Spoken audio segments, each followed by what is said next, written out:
Have you ever noticed that the more you chase something, the further it gets, whether it's love, attention, or approval when you run after it? It always seems just out of reach. But what if I told you that the real power move in any relationship isn't chasing, convincing, or proving your worth? It's actually walking away now. I know what you're thinking. But if I walk away, won't I lose them?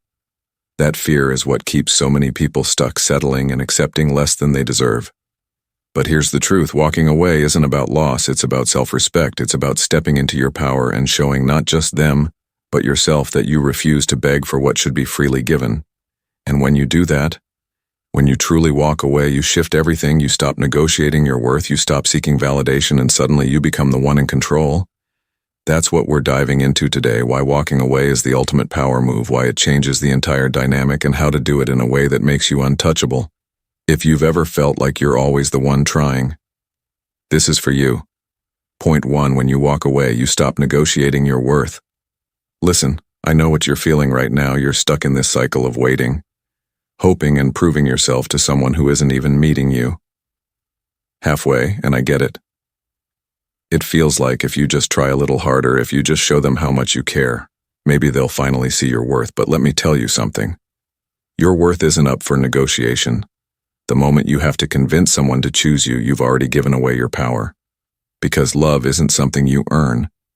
It's something that flows naturally when two people truly value each other. You ever heard of Howard Schultz before he built Starbucks into a global empire? He was just a guy with a dream. He pitched his vision, this idea of bringing high-quality coffee culture to America, to over 200 investors. And guess what? They rejected him. They told him it wouldn't work, that he should just let it go. But instead of begging them to believe in him, he walked away. He kept searching for the right people, the ones who saw his vision. And because he refused to settle for those who didn't believe in him, Starbucks became one of the most successful brands in the world. Imagine if he had wasted years trying to convince those first 200 investors, he would have never found the ones who truly valued what he had to offer. It's the same with relationship. The right person will recognize your worth without you having to beg them to when you walk away. You're not just leaving behind someone who didn't fully choose you.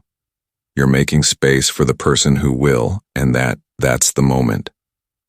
Everything changes. Point 2. The energy you chase runs from you. Look, I need you to really hear this. The more you chase, the more it runs from you. It's not just a cliche, it's energy. It's human nature. Think about it. Have you ever had someone be a little too eager with you? Maybe they texted too much, always needed reassurance, always tried to be around you. And even if they were a great person, it felt like too much, right? Like you needed space. Now flip that around. That's exactly what happens when you're the one chasing, when worth, negotiating, hoping, proving love. Howard Schultz, Starbucks, belief, vision, right people. Energy, chase, human nature, space. You're constantly trying to get someone's attention, checking your phone, analyzing that every move, trying to fix things. You don't realize it, but you're smothering the connection. You're putting them on a pedestal. And when someone feels that energy, their instinct is to pull away.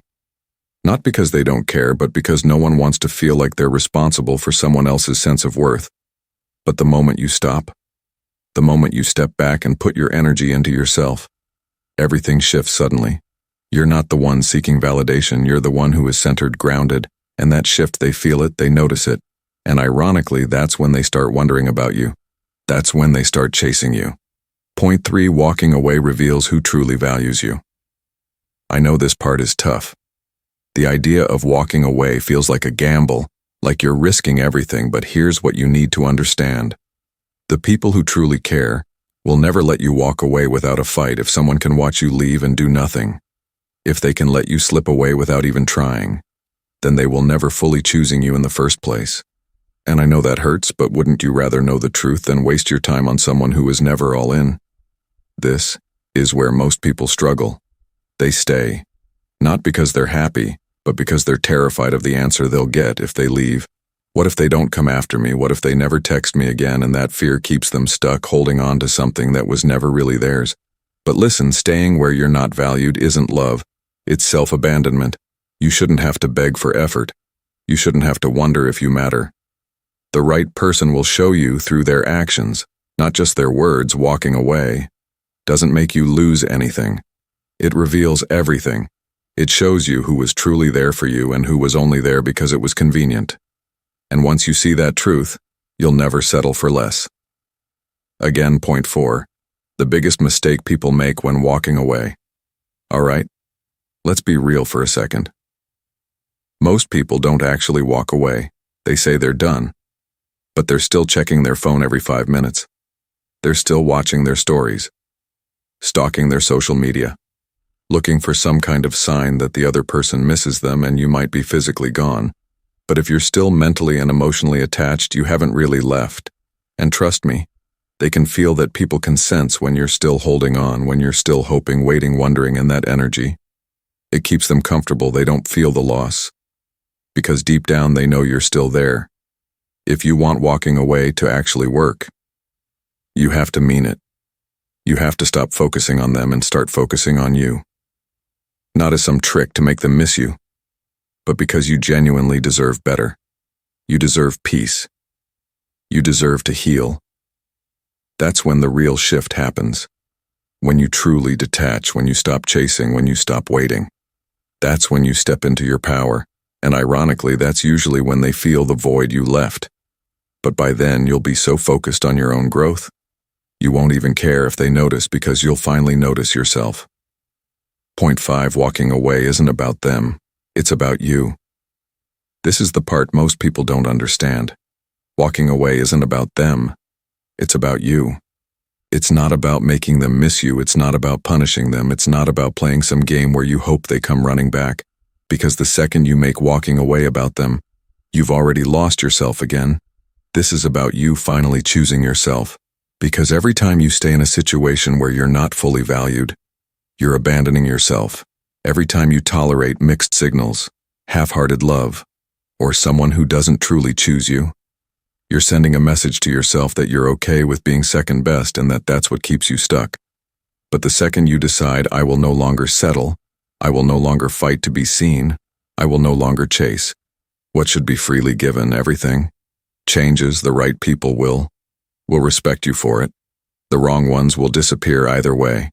You win because when you walk away for the right reasons, you don't just lose someone who wasn't choosing you, you gain yourself, and that's the most powerful thing you could ever have. Walking away reveals truly values you. Staying where you're not valued, self-abandonment. Walking away mean it, focusing on you. Walking away isn't about them, it's about you.